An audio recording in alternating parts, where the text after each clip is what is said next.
Anyway, so yeah, thanks a lot to Marta, Renato, the organizers. Thanks also to the other speakers. They were very nice talks, very varied in a tasteful way.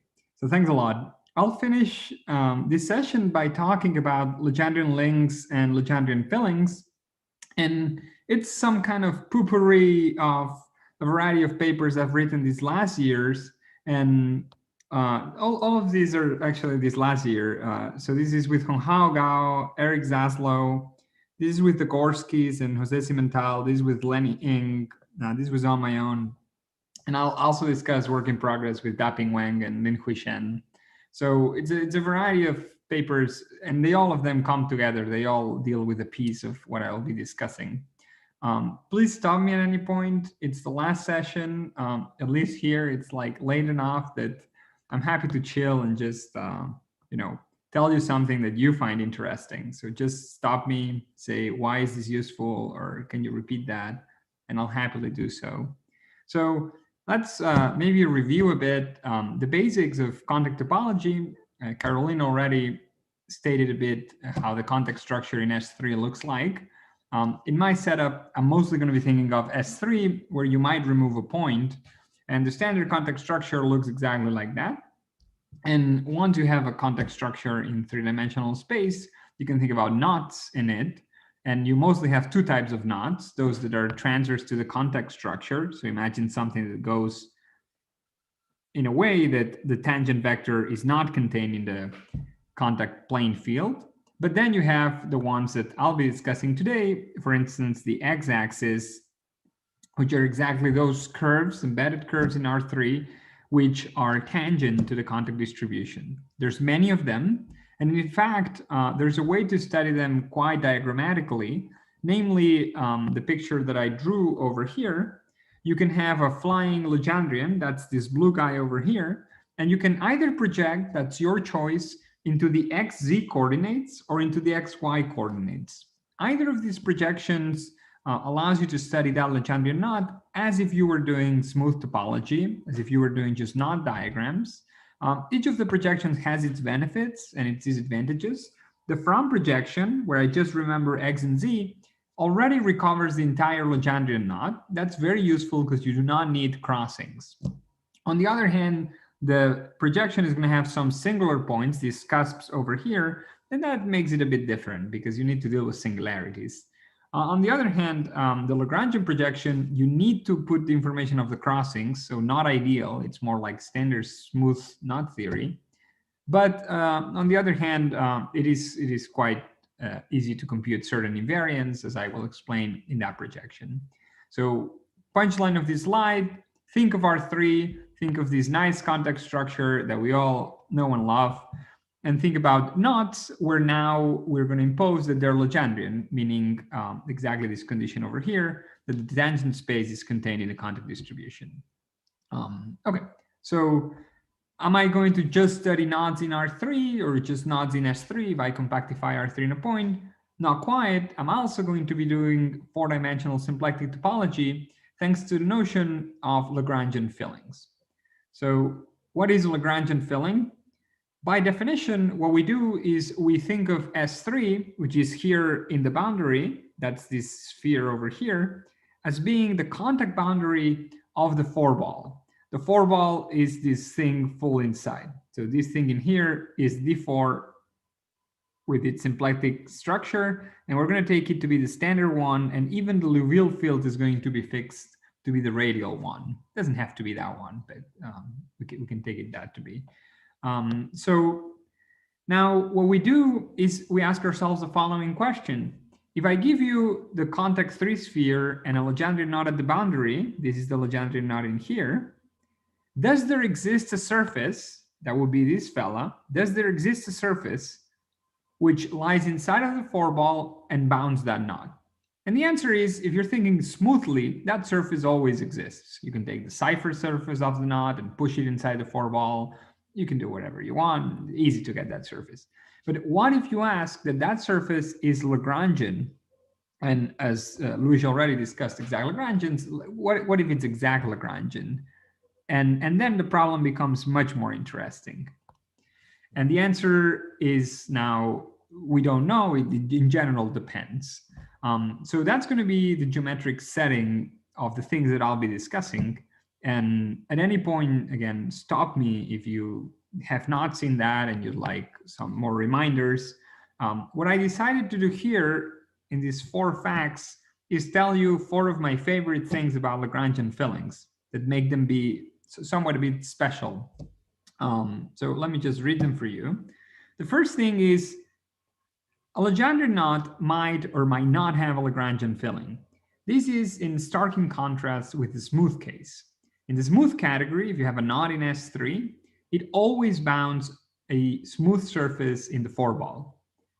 So, a knot bounds a surface in the 4-ball, and then you can discuss other questions about it, but there's no doubt that it bounds a surface. This is no longer true in the Legendrian case. Some Legendrian knots bound Lagrangian fillings, some do not. And it's a completely open problem to have a good criterion for it. We know certain families do bound Lagrangian fillings, like positive braids and things like that. We know certain families do not, like stabilized knots don't bound Lagrangian fillings. But if you want an even only if, you have to think about it because it currently doesn't exist. Okay, so that's already a pretty interesting thing, existence of them. And here's the second thing. Take a knot that you like, a knot that you love, like the trefoil, right? This is a trefoil I drew here. A trefoil, as a smooth knot, inside of the 4-ball bounds a once punctured torus. And a knot bounds a disc, a trefoil bounds a once punctured torus, but it also bounds a once punctured genus 2, a once punctured genus 3. Once you have a surface smoothly that bounds your knot, you can always add genus smoothly to the interior. So the topology of a surface that bounds your knot can be arbitrarily complicated in the smooth case. This is not the case in symplectic topology. Another symplectic miracle is this formula, which is not extremely hard to prove, but it's a pretty deep thing. It's telling you that the Lagrangian filling has a genus that is uniquely determined by a certain invariant of its boundary, which is mostly the Thurston-Banachine invariant of the Legendrian knot. So the genus of the Lagrangian must be essentially minimizing the smooth genus of the Legendrian knot. So for instance, if you have a Legendrian trefoil, it will bound a Lagrangian once punctured torus, but it will not bound a Lagrangian once punctured genus 2 surface, despite the fact that it bounds such a surface smoothly. So again, contrast between smooth and symplectic category. Things get even more dramatic. 3 is saying that if you have a Legendrian knot, which maximizes TB, that's the standard flying saucer that you would draw in life. It's the one from the previous slide. Then there's a unique Lagrangian filling up to Hamiltonian isotropy. So the standard flat disk, the thing that you would kind of draw in high school, just a disk bounding just a simple unknot, that guy is the only Hamiltonian isotropy class that exists, and that's that. Is not true smoothly. Smoothly, you could have infinitely many smooth isotropy classes. That's exactly what knot theory of S2 and S4 is about. So that's that.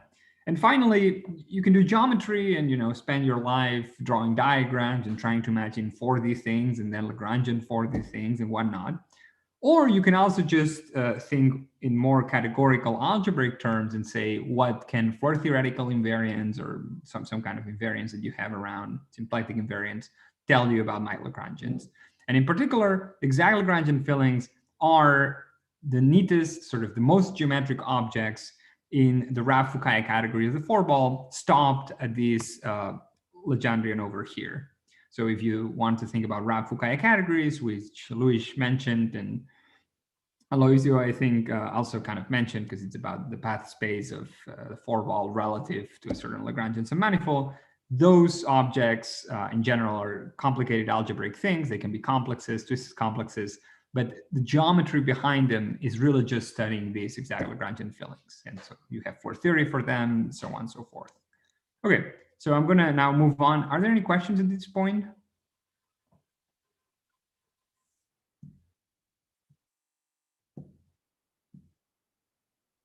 Okay, I'm going to continue. Okay, so lesson that I learned a bit back in the day. In math, as it happens, you should never study one Lagrangian filling, or you should never study one object in particular. You see, you like strawberries, right? And so you study that one strawberry that you know and love, and the strawberry is very symmetric. But then you realize, no, I can only say that the strawberry is these or that. It's very red or very big in relation to other strawberries. So I really should be studying like not one Lagrangian filling at a time, but like all of them at a time. And furthermore, I should really try to understand how one Lagrangian filling relates to another. So maybe they form some kind of set which has a topology, so that's a space. And I would like to call that the moduli space of Lagrangian fillings. So the moduli space of Lagrangian fillings is some space, you could imagine it's a variety, such that every point represents a Lagrangian filling. And one of the sort of punchlines of mirror symmetry is that when you consider the moduli space of Lagrangians in a symplectic manifold, it turns out that the resulting moduli space is a complex manifold, like with an integrable structure. And, it's very exciting, and it's mirror symmetry, and it's surprising because, usually in math, when you're studying strawberries and you look at the moduli space of strawberries, it looks like a strawberry. And in mirror symmetry, the moduli space of strawberry kind of looks like a potato. You get excited about it. So what are we doing here? We're studying spaces. We're trying to discuss a space, the moduli space of Lagrangian fillings, such that each point is a Lagrangian filling.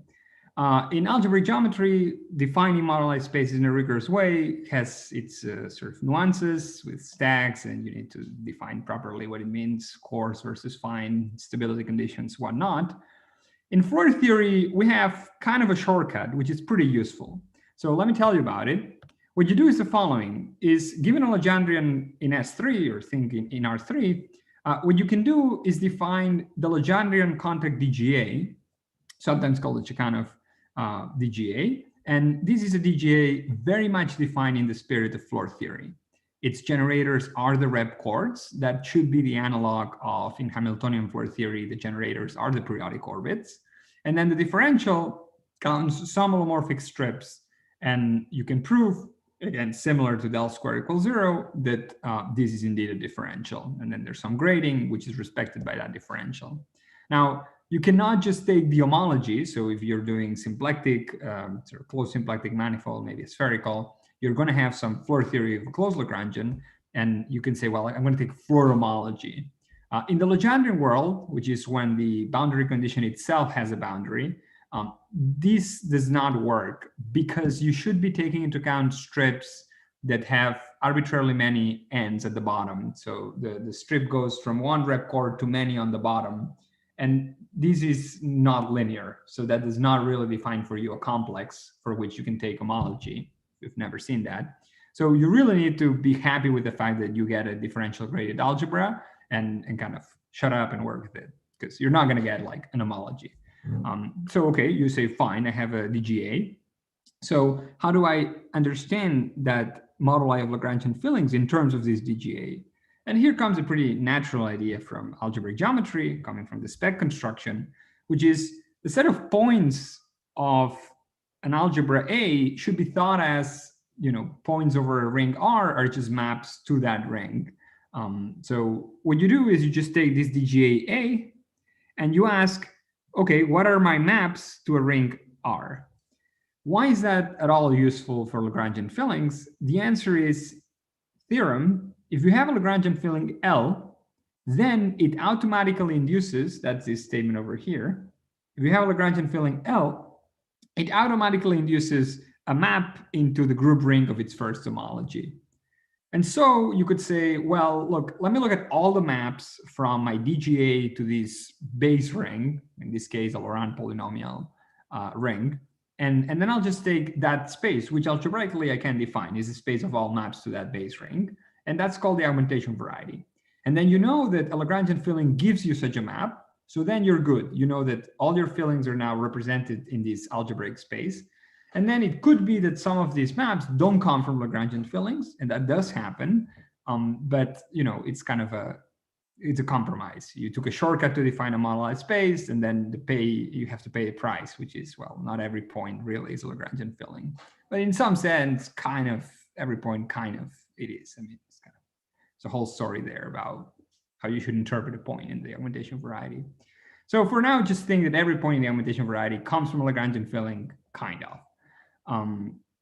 Okay, so short story about this DGA, easily computable in the case of a Legendrian, in which is just, you take a positive braid like I drew in here and you close it up. This is in the Lagrangian projection. A computer can do that. Lenny programmed this in Mathematica, and you can go online. There's a software that computes DGAs for you and augmentations. So this is a pretty sweet status. Like you just draw the DGA and compute stuff. Okay, so in particular, if you have a Lagrangian filling, you can compute the DGA, and the Lagrangian filling will give you an augmentation. And if you have two augmentations which happen to be distinct and both come from Lagrangian fillings, those are going to be Hamiltonian isotope invariant. So if L1 and L2 induce different augmentations, then L1 and L2 are not Hamiltonian isotopic, compactly supported, which is the strongest statement you could have. So, again, you see here something that Luis was already talking about, just some way of Floer theory telling you these two guys are not Hamiltonian isotopic, just in this context of Legendrians with bounding Lagrangians. Okay, so everything I've said is like 2000, I don't know, very old. And what's new? So one thing that is kind of new is that we as a community had not really understood the fact that this augmentation variety as a variety has an extremely rich geometry. And it started to be apparent that it had such geometry. And I'll now state somewhat two properties that were not obvious to me. And now we kind of understand. So this is the main theorem of today. That's the take home that I want you to have. If you have, somebody asks you, oh, what did this guy with the green chair, the chain chair talk about? Well, he explained that the moduli space of Lagrangian fillings, it's not just a space, it's not just a variety. It is an holomorphic symplectic variety, first surprise, and second, it is a cluster variety. And so now I'm going to kind of discuss a bit what these guys are and why is it useful to have these, so on and so forth. But that's the punchline.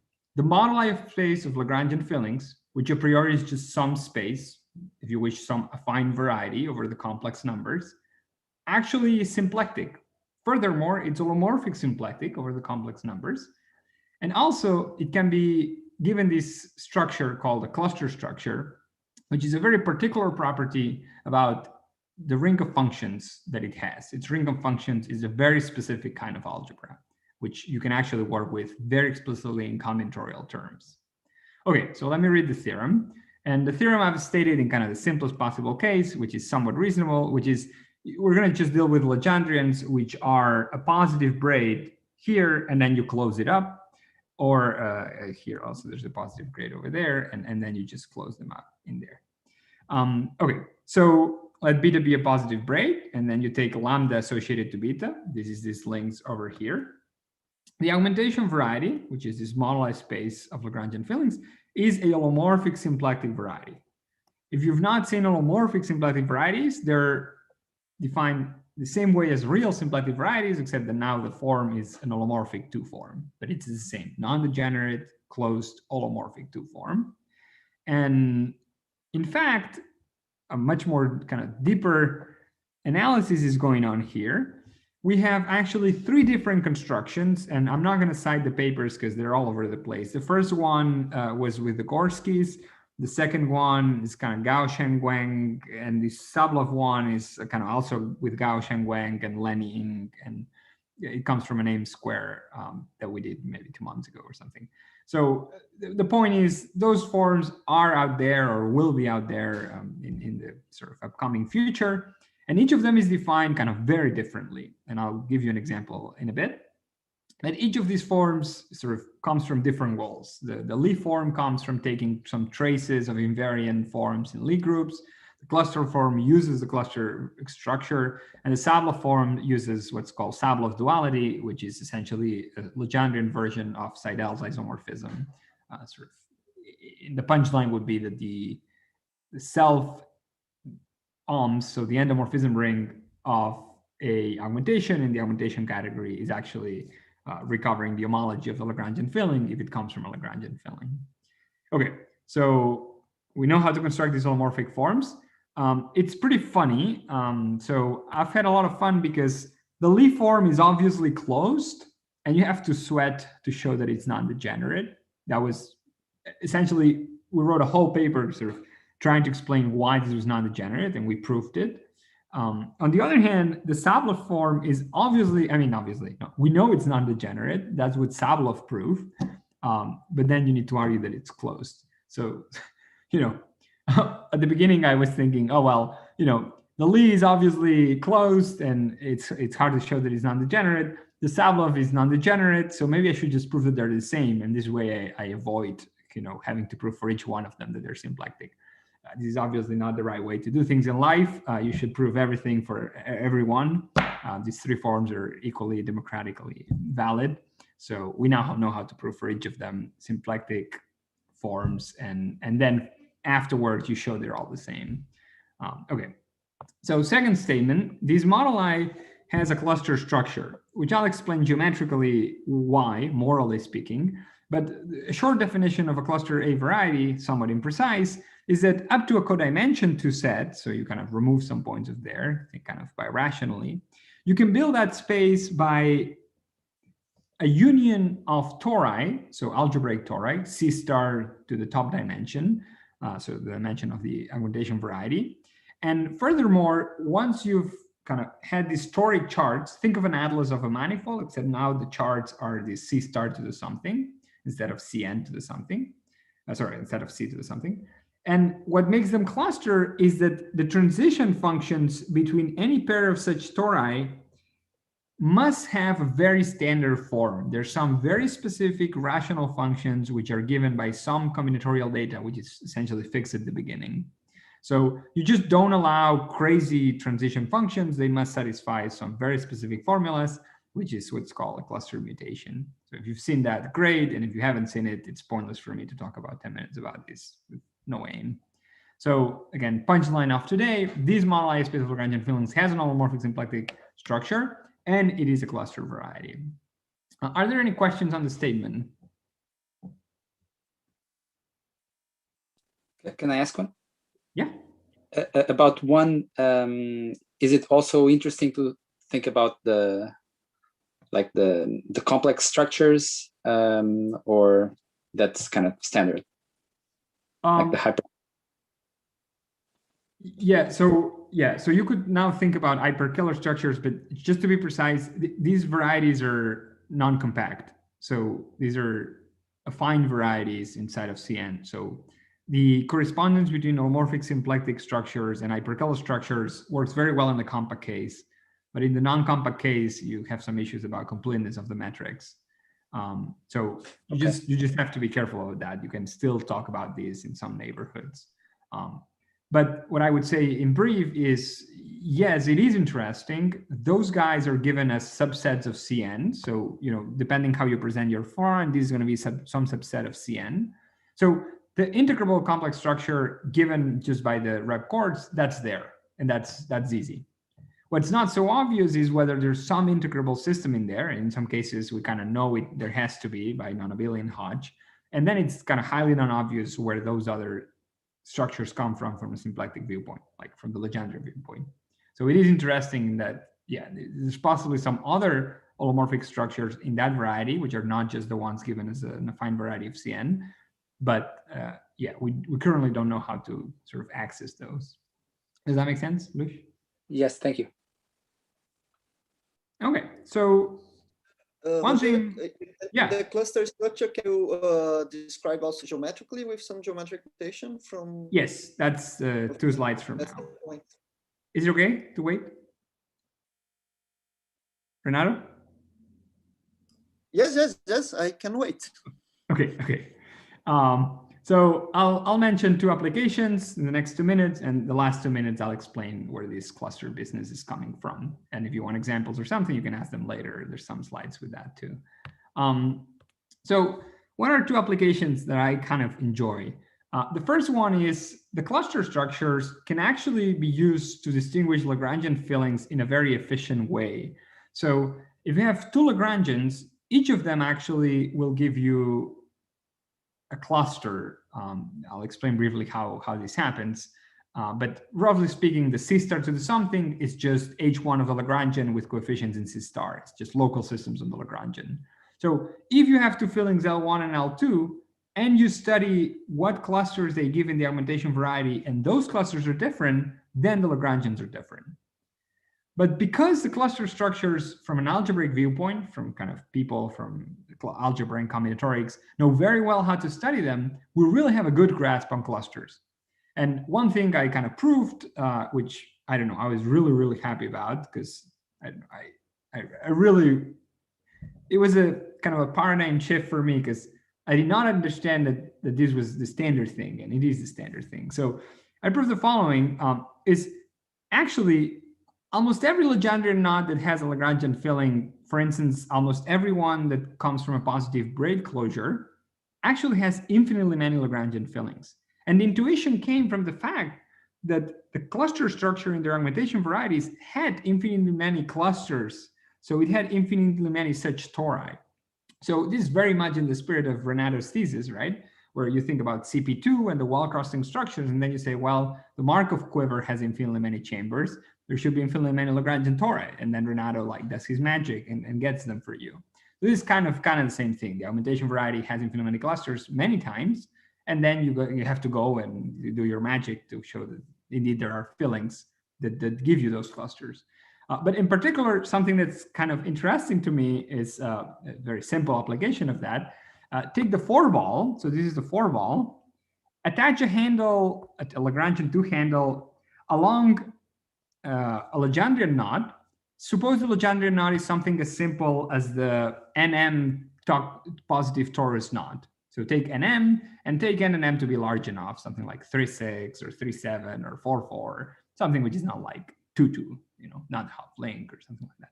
So you take a generic enough torus link, a torus knot, you attach the handle, that gives you a Weinstein 4 manifold. This Weinstein 4 manifold is homotopic to the 2-sphere. So here's something that was a shocker for me.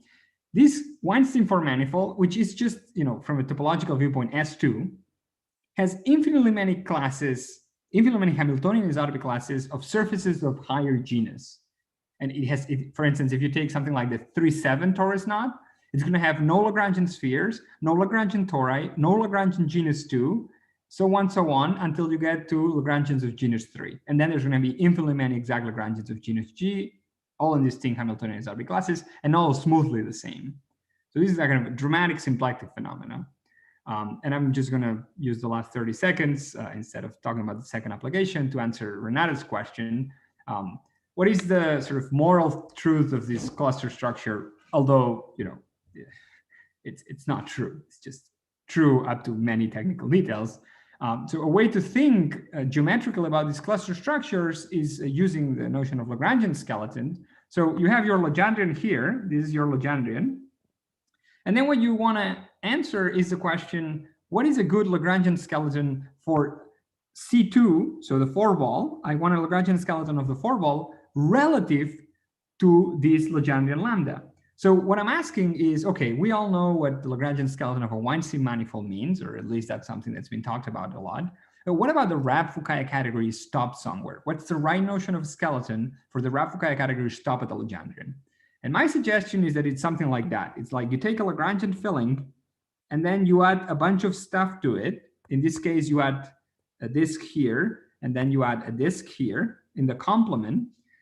And that is something to which C2 retracts relative to the Legendrian at infinity. So it retracts to this skeleton sort of stopped at lambda. And what you can do now is, okay, I have a skeleton, and I can do in here what's called a Polterovich surgery, or a Lagrangian surgery, also by Melissa Yao, also discussed this in the literature. And this will give you typically another Lagrangian, which is smoothly isotopic to this one, but not Hamiltonian isotopic. For instance, the Clifford torus and the Chekhanov torus, in some sense, are sort of distinguished by one of these Polterovich surgeries moves. And then what you go and do is you show that doing these Polterovich surgeries exactly induce a cluster mutation. And so, sort of again, morally speaking, the cluster structure comes from the fact that you have a Lagrangian filling. The first homology of that Lagrangian filling with C-star coefficients gives you a cluster torus. And then you start doing Polterovich surgeries forever and ever, and that allows you to mutate forever and ever. Of course, what's hard about it is the fact that you want to algebraically mutate does not imply that you could geometrically do that. So what's hard now, and it's also very interesting, is that I've transformed the problem of studying Legendrians and a Lagrangian filling to the problem of studying certain Lagrangian disks on the complement of Lagrangian filling. And I find that very interesting. I don't think in symplectic topology this was kind of discussed at all. Like, what are possible Lagrangian disks in the complement of a given Lagrangian that have the boundary in that Lagrangian? So I fix my L, and I want to find disks like this D1 or this D2, which are Lagrangian on the complement and have their boundaries embedded curves in L. And if you can do that, then you can start doing Polterovich surgeries and go on forever and ever. So I'm going to wrap it up here. Thanks a lot for listening. Thanks for the questions as well. And that's that for me. Thanks.